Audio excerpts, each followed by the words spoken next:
భాగం పారాయణ చేసుకున్నాం.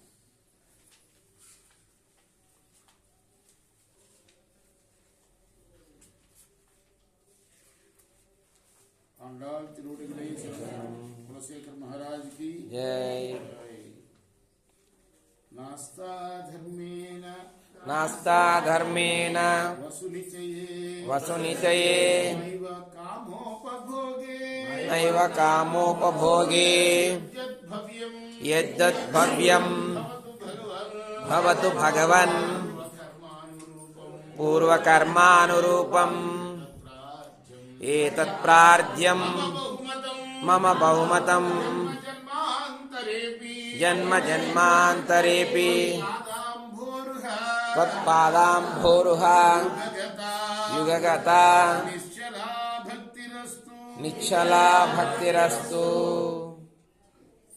నాకు త్రివర్గాల్లో ఏమాత్రం ఆసక్తి లేదు.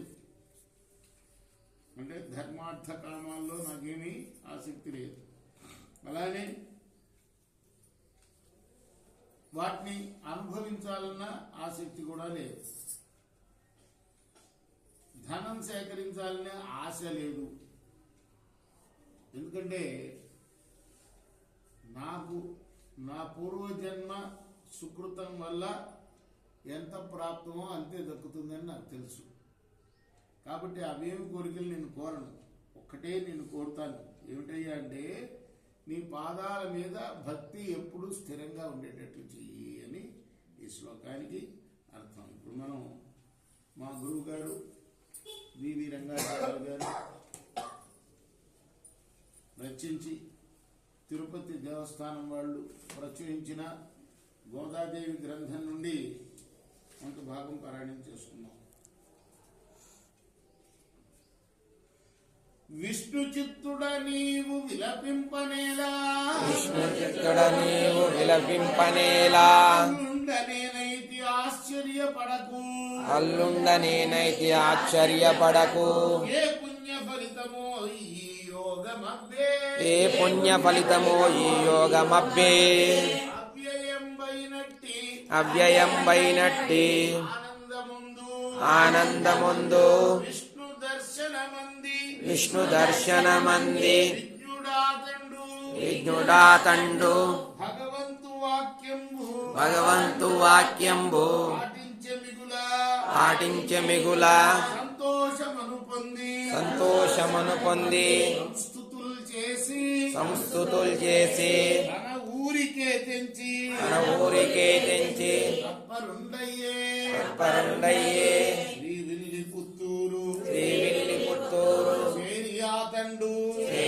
తండు శ్రీహరి సేవలో శేష జీవితము వినియోగమునరించి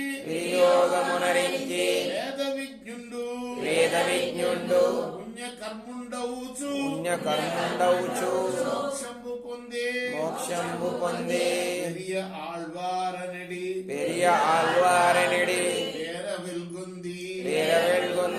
విష్ణుని గుడిలోన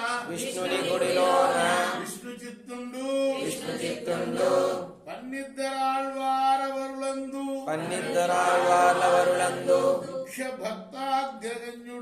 ముఖ్య భక్తాగ్రగణ్యుడై ప్రఖ్యాతిగాంచే తాను దాల్చిన దండ దైవంబుకిచ్చి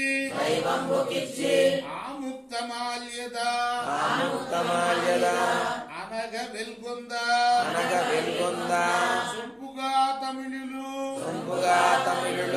చూడు కుడుత్త నాచియారంచు